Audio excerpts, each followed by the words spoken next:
So I decided just to do a little investigation. I wanted to see what my spark plugs look like. I put these in new a little over a year ago. They're focus AGK ruthenium TR5AHX. This is cylinder 1. Not the best at reading plugs, but I'm still working on this. Cylinder 2. I do know a lot of black, probably indicative of running a bit rich, so cylinder, which one would that be? That'd be actually cylinder 3. Sure. Running a little rich. So I'm gonna pull out the last one and see what that looks like. Trying to play around and just see what my plugs look like, and I pulled the plug wire off, and yeah, the electrode stayed. Good times. Now I get to either try to fix it, which I should be able to, or I got to put the new wire on. We'll see. Before anybody complains at me, yes, I pulled directly on the boot, not the wire, and it's still pulled off, so yeah. Well, did it on this one too. I'm thinking it's something to do with this straight boot. Same thing on the other one. I had the straight boot and it pulled it right off. Ooh, that's interesting. Just noticed that. I wonder what that's all about. It's really hard to grasp how crudded up this is, but I think this one wasn't really firing. Awesome. I don't know, between that plug and this part that came off, I don't know. It looks like maybe it just wasn't going through, because there's a lot of carbon buildup right there, and there really shouldn't be. So maybe that spark wasn't going through like it was supposed to. And look at that. On further investigation, I wonder if the part of this boot didn't get a little warm or something going on. Because this spot was really thin and kind of dimpled out, and then just tore out. So I'm wondering if it wasn't arcing through the boot to the exhaust manifold and whatnot. Cool. Looks like I need some new plug wires. Number 6 doesn't look too bad. Gotta get number 4, but just going one by one here. The issue with number 4 is, you see that yellow boot there? That's the steering rod, and right behind that, if you get these things out of the way, try to get in here. Hey, there's a spark plug. So I remember this last time, it was not fun to get it out. Well, number 4 is looking not quite as crusty as number 2, but that still is not good. So I'm gonna have to investigate why it looks like that, what's going on. Awesome. So give these things a quick little cleaning. They weren't that dirty, but I mean, I got them out, I might as well. Usually what I do is I use this stuff religiously. So bought the big can, use it for anything from putting in the oil to doing the top end cleaning. I've had no problems with this, and it's done wonders. Well, I'll let these soak for about 2 days now.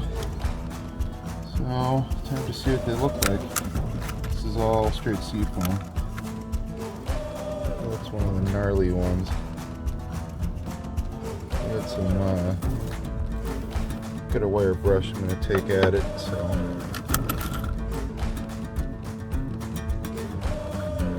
not better than I did before.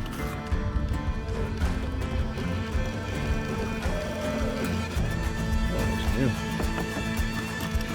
Try to separate these out a little bit. Oh yeah. Better check the recheck the gap on these two now.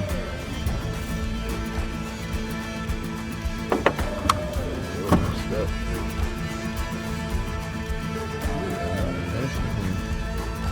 Awesome. Okay, now take the wire brush to these and see what they look like. I'm sitting inside my truck right now because the wind decided to come up really, really bad, and it's kind of cold. I was just gonna double check the gap on here, which actually would probably be at the end. There. This is a Chilton manual. Firing order, I will need that. I'm replacing all the plug wires. I think one of my plug wires is the big reason why this thing decided to mess up. I have that one, oh there it is, gap. So this is a 99. So 4.3 gap, 0.06. So there's my wire gauge. Spark plugs are there. Can't really see them, but I'm gonna work on getting those done now. Forgot the update on here. These are the plugs that were the worst. Left one was the one that was really crudted up, and yeah, that silk and seafoam did quite a bit of good, but I ended up having to use a drill and a brass wire wheel to really bring it around. But yeah, that one really cleaned up. This one still has a little bit, but I'm not going to be able to get at that without hurting something. I'm not sure how well you can see this, but so Chilton manual said that this needs to be at 0.6, which is this guy right here, and ain't going in. When I'm playing around, I'm going down all the way to 0.044 before. Oh no, that's not even going in there. Down to 0.4, 0.04. So 0.02 too narrow on this. So it probably wasn't firing good even when it was firing. So time to grab the old adjuster here and make these things 0.06.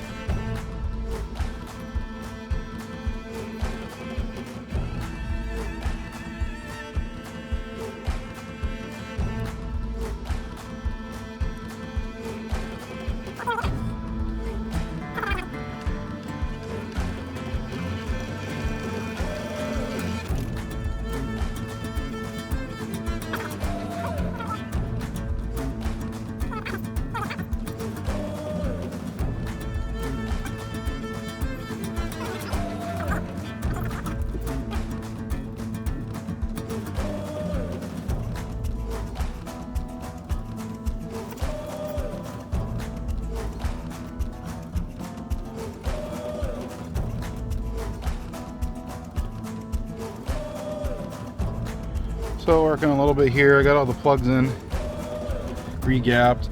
Message NGK to make sure that the gap was right for their ruthenium plugs, but they haven't gone back, so we're just going to chance it.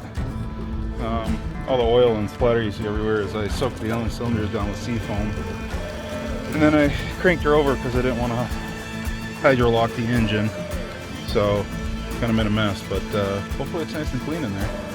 And I rotated it over after I put the spark plugs in to make sure that I didn't hydrolock. So now it's time to put some spark plug wires together.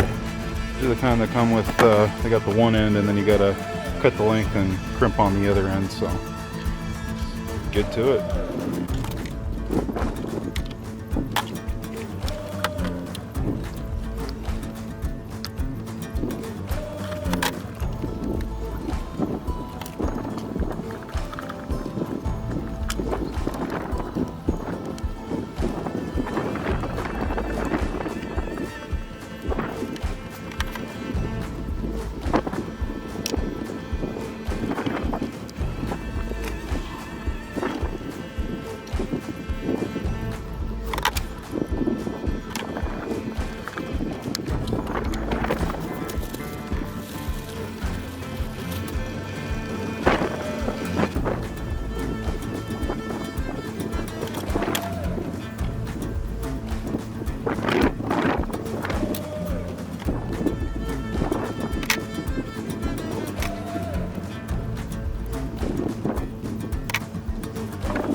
drawing board here.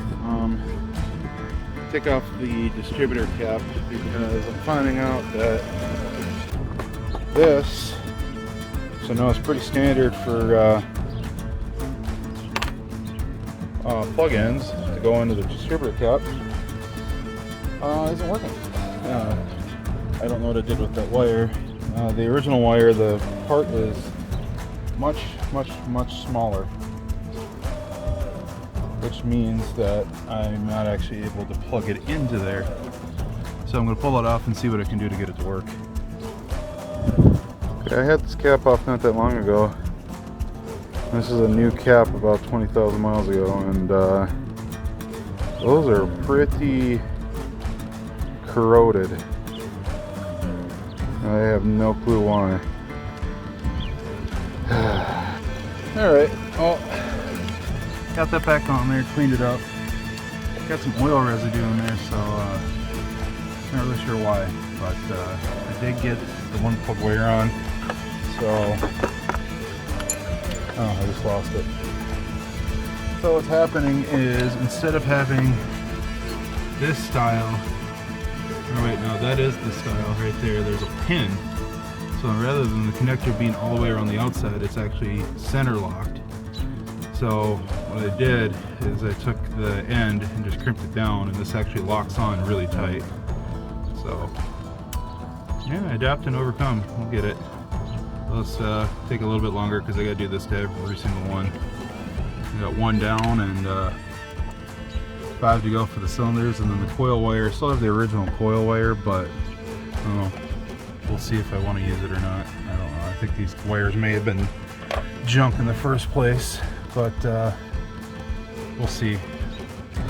And the only reason I got Excel is because it was what was available for better wires than your Walmart brand crappy ones. So, good times.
Alright, so what we got going on here,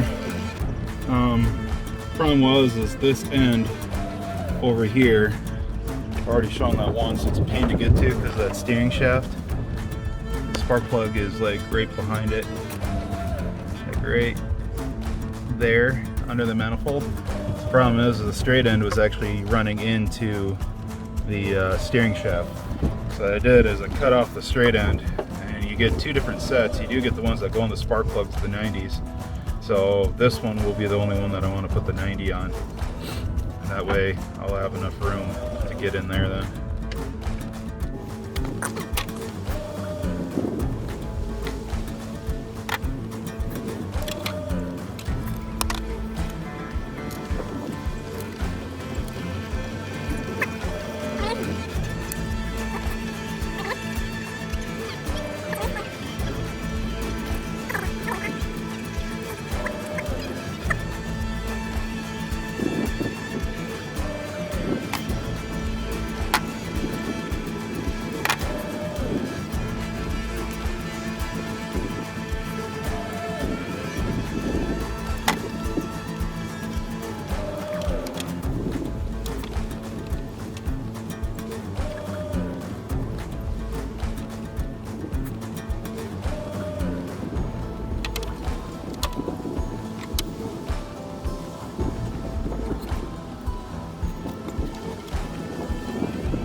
And that's that. I'm all nice and routed. Back there pretty damn nicely. Situated nice, got them all separated. Had to go up with these ones because field feed lines in return are right here. So coil's hooked up. I just got to get the intake back on because of the mass airflow sensor that sits here, and we'll see how she runs.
She's running really nice and smooth.